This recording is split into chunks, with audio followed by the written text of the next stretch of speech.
Você já parou para pensar como seria liderar um povo inteiro logo depois de um dos maiores líderes da história? Foi exatamente isso que aconteceu com Josué. Ele assumiu o lugar de Moisés e tinha uma missão gigante pela frente: conquistar a terra prometida.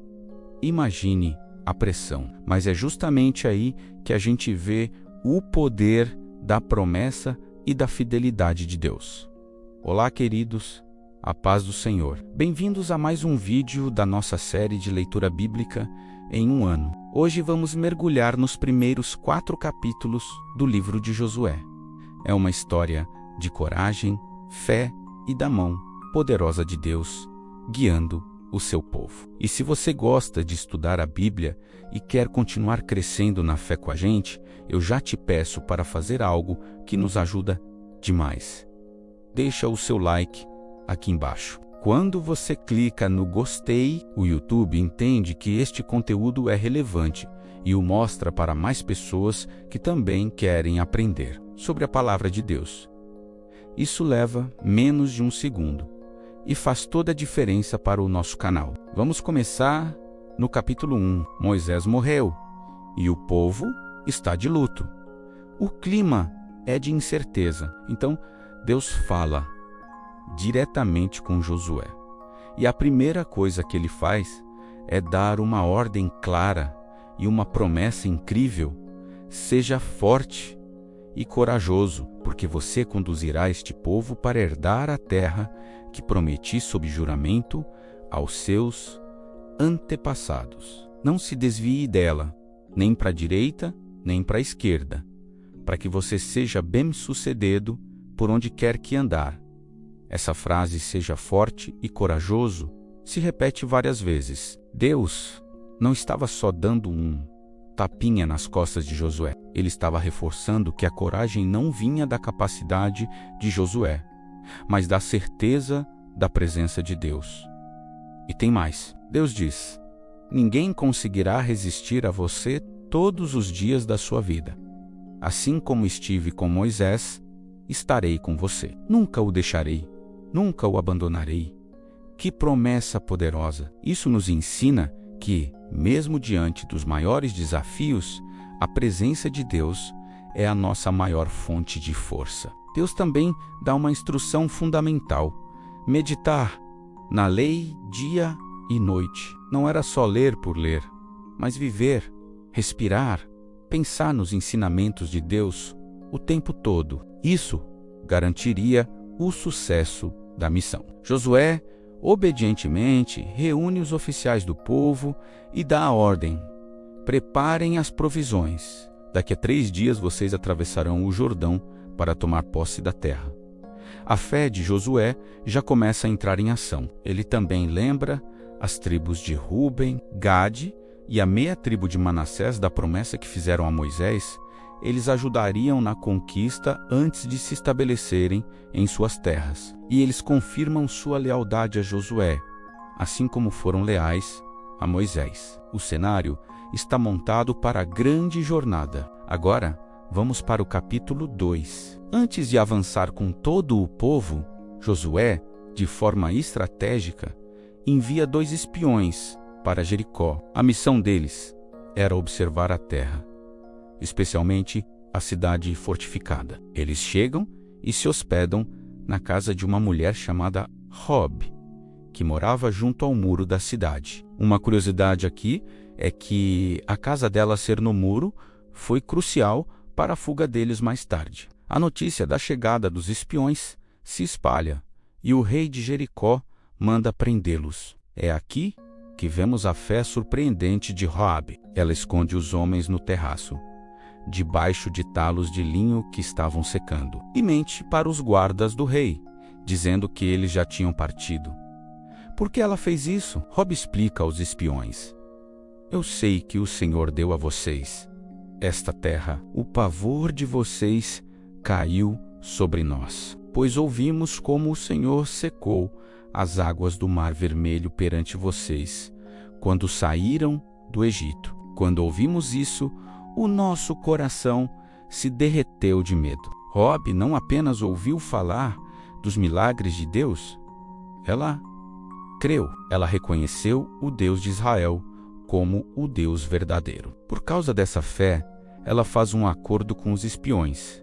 Ela os ajudaria a escapar, e em troca, eles poupariam a vida dela e de sua família quando Jericó fosse invadida. O sinal combinado foi um cordão vermelho amarrado na janela da sua casa. Esse cordão se torna um símbolo poderoso de salvação pela fé.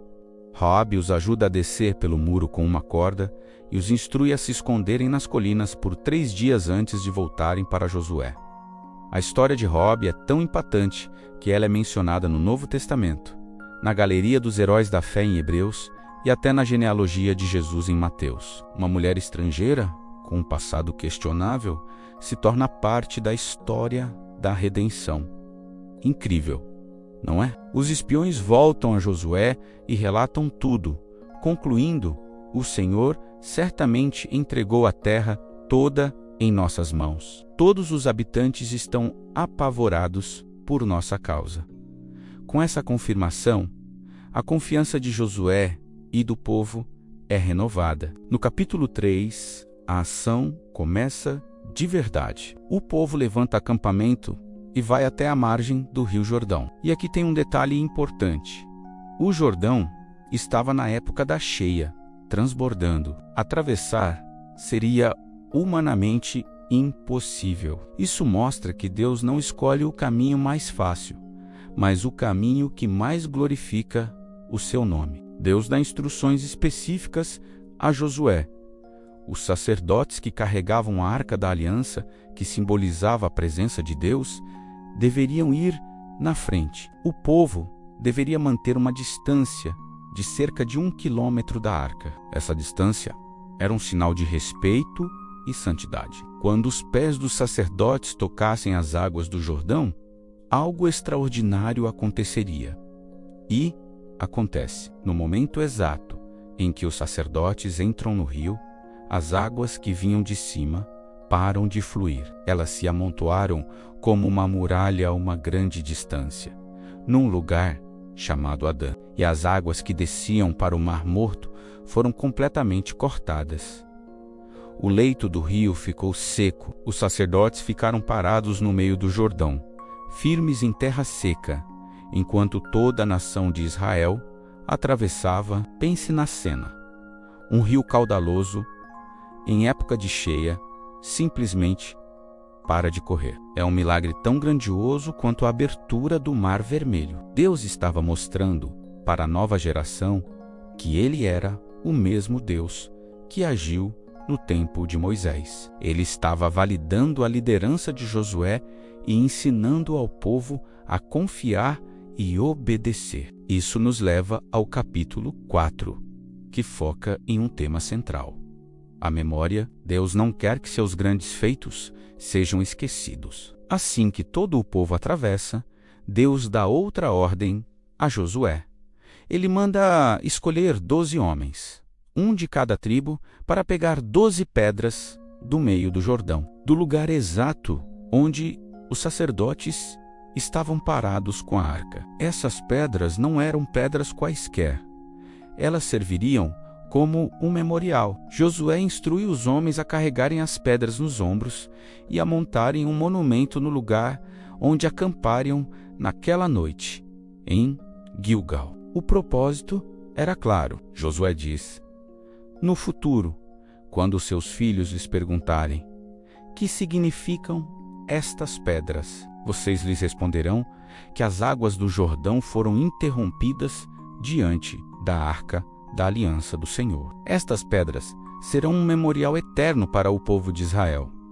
A ideia era criar um ponto de ensino visível para as futuras gerações. Nossos filhos e netos precisam saber das maravilhas que Deus fez. A fé precisa ser passada adiante. Além desse monumento em Gilgal, Josué também ergue outro memorial de 12 pedras no meio do Jordão, no local onde os sacerdotes estiveram. Essas pedras ficariam submersas, um memorial secreto, talvez, conhecido apenas por Deus e por aquela geração que testemunhou o milagre. Depois que tudo foi feito conforme a ordem de Deus, os sacerdotes finalmente saem do Jordão, e no instante em que seus pés tocam a terra firme do outro lado, as águas do rio voltam ao seu curso normal, transbordando como antes. O milagre teve um início e um fim claros, demonstrando o controle absoluto de Deus sobre a natureza. O capítulo termina com o povo acampado em Gilgal